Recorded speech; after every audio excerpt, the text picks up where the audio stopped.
Time for the last episode of the night, guys. Let's end off with some nostalgia.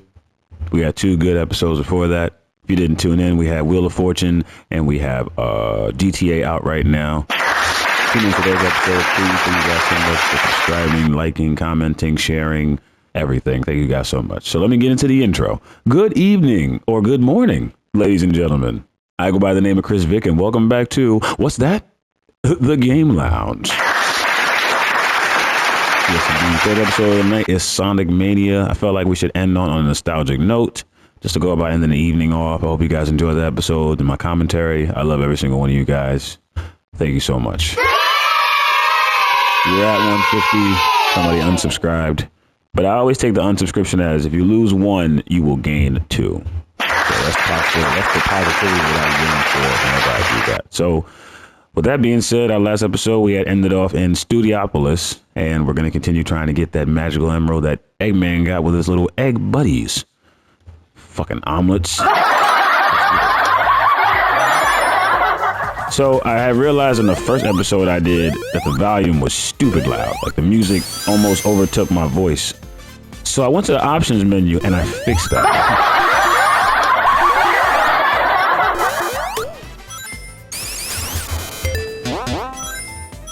So right now we're rolling around at the speed of sound. Got nowhere to go. Gotta follow my way home, having ass.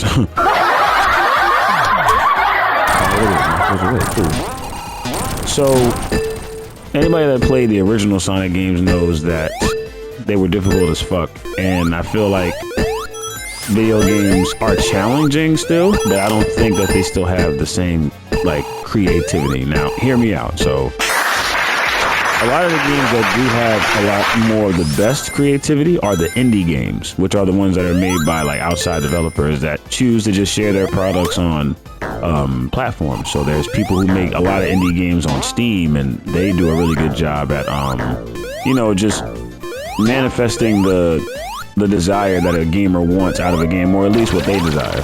To be honest, a lot of indie games are actually better than some like AAA games that are out right now. I'm gonna keep it 100. I'm not saying that the AAA games are bad. They're not. But there's times where they're kind of overdone because we know it's a money scheme. And you're going to wind up making the money for the game if the game turns out to be fire. So don't worry about that. If you start thinking about the bread more than the desire to want to actually like do a good game, you're never going to wind up doing a game that's actually worth being put out. So I feel like those who do the indie developing games, you do a really good job. So shout out to all the indie developers. Everybody that made the game, one of my favorites, of course, Jacob Wenzel with Midnight Fight Express. And that will forever be just a straight fire-ass game. Ah, damn, I wasn't trying to lose that. That is a straight fire-ass game. Combat, hands down, and it was motion censored through people wearing suits. So those were actual people fighting and doing the stunts. It was fire. The creativity that comes with being an indie gamer or a developer, it allows you to really just have a certain freedom to where you get the chance to put out what you want to put out and show your talents and, bring a certain idea to life. And a lot of people, unfortunately, know that, do you take my picture? Bro, catch my good side next time, why don't you? Catch my good quills. I'm gonna look stupid now. So a lot of the indie developers really find a way to harness that creativity and they put it into their games, and it allows the game to live out a fantasy of what somebody else might be thinking. Damn, I'm out. And if you do that, then you wind up winning the heart of a lot of people. Because like I was just about to say, the companies that are like Sony and Microsoft, they'll make games that they feel like are of the standard of people. And I feel like they won't really listen to the ideas of what certain people have, because they want to have full credit, which I get. You want to get your full bang for your buck, but then there we go with that money conversation again. You don't need to think about that. You are a top-selling console creator, and you wind up having really good gameplay. Shout out to PlayStation, because I'm on a PS5 now, and they really allow you to be able to get to understand it. Oh, here we go. Oh, yeah, I gotta hit the missiles right. So the indie developers do get a lot of love and appraisal, and I like that because, to be honest, they do a really good job at bringing the games to light. And that's the kind of lifestyle that you want. You want a game that if you buy it, you know you're going to get exactly what you want out of it. Everybody buys games and, you know, it makes them excited because they know it's like, oh, I can't wait to play it and stuff. And sometimes if it winds up being a person that it's not of your liking, you're going to wind up regretting that you bought that game in the first place. And I'm trying to think of a game that I did that for. I forgot. I can't think of one right now. The reason why I say that is because I used to do my best with like logically trying to think of what games I actually wanted to buy. I didn't just go about buying games because I know I had the money for it. That's not what I did. I traded games because I wanted games so bad. Like I used to trade my Game Boy Advance games in a there was a store that had like the old school cartridges and stuff in El Palmero. They changed it to a pharmacy or I think a tax place now. Either way, they got rid of it. That shit is gone. But it was fun to trade the games because it allowed me to be able to figure out what I actually liked. Ah, damn, be careful. Jump, jump, jump, jump. Jump. Oh, I fucking nigger. We got it this time, y'all. So, as I was saying about the indie games, they are the creativity of what people actually want and stuff, and that's what makes the game really worth it. So, you put your heart into the game and it turns out to be great. Like, that's good. That you can't lose with that. And I feel like if Sony and the consoles and stuff were to go about, let me just say this. If Sony and PlayStation, if Sony and Xbox, like if Sony and Microsoft were to allow all of their games to be on whatever consoles, they would still make a great amount of money. Because what you would do is, and me and Hob had this conversation, I think, on the channel. I don't know if we did, but if we did, I'm so sorry. But from what I remember when we discussed it, it was a matter of if you choose to have this game on your system, at least pay a percentage of what people buy from it and give it to the company that allowed you to use the game. I feel like that's fair. Like now you allow the company that gave you the permission because you didn't think of the idea. Technically, you will be making money off of their profit unless you give them a percentage to where you still would make money, but at least they would get a cut of what they gave you permission for. That's like me giving you credit for the fact that you helped me on my exam. Shit. That's like me giving you credit for the fact that you helped me on my exam, but then I don't say the credit out loud. That's like me taking the answers from you, but I don't give you the credit. Like, no, this person deserves the credit because they're the reason why you have access to this or why you're able to do this. So I feel like they're able to do it. I feel like Nintendo could put stuff on PlayStation. I feel like PlayStation could put stuff on Nintendo. I feel like Xbox could put stuff. Like just the collaboration of the teaming and just how they could work it out. I feel like they could do it. And it wouldn't be a big deal if they did. Because that's just how it would work. Everybody gets their percentage and everybody's cool. That sign winked at me. What do I do? Zone 2. How much time we got? We're still rocking. Woo! Wrong way, Tails. But I like where you were going. You just gotta turn around, buddy. Whoa. So, when they came out with this game, I felt like I was tired of seeing a 2D Sonic, though. I was like, damn, another one? Like, yo, like we really need to go about trying to get a better Sonic game. Because this is just the Sonic that we know and love, and we got to know this one. We played this one with Sonic the Hedgehog 1, 2, 3, Sonic and Knuckles, Sonic Spinball. We had got a little bit of a 3D Sonic with Sonic 3D Blast, and that was good. Even to the Sonic Advance game, Sonic Advance 1, 2, and 3 was side-scrolling. So it's like, bro, like, what else is it supposed to be? We don't know. Are we playing bingo right now? What the fuck does that mean? I guess we won. Yeah, so the side-scrolling Sonic definitely, I feel like, has met its limit of what it could be, and you've done enough of it. We need to go by having a 3D Sonic. That's why I was extremely excited when I saw Frontiers being put out. I was like, nah, that shit is gorgeous. Frontiers is actually like a perfect Sonic game too. That's the it's not an indie game, but Sega was listening. Like I feel like Sega was listening in my retrospect because of the fact that they finally did it. Like, I was talking about an open world Sonic game for ages. Just imagine the freedom that you would have had as Sonic. That's fire. Let's go. Here we go.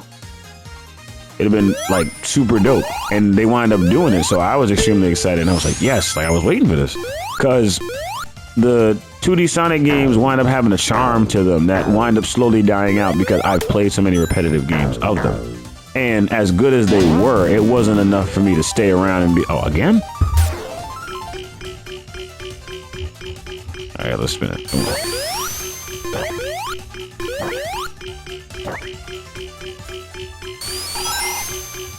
What did I win? Oh, 11 coins. Okay, I see it. 11 coins. 11 rings. My bad, yeah. I think I went the wrong way. Sorry.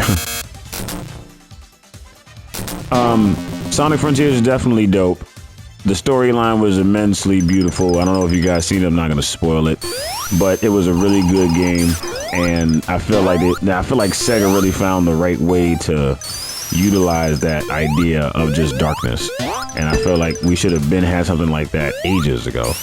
But you know, everybody has their moments of trying to figure stuff. Oh, that's where I'm supposed to go. Okay, I get it. I understand it now. I understand it now.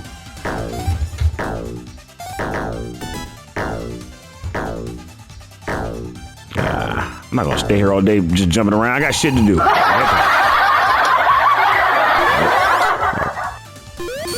think I came up this way. I have to find out right now. Yeah, I came up that way. Alright, so to the left. Ah, fuck. Well, that spin dash works.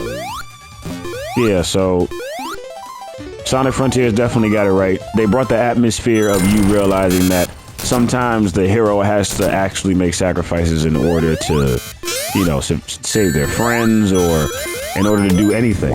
So it's definitely it was a tricky situation to put Sonic in because, you know, people were going to wind up judging it anyway.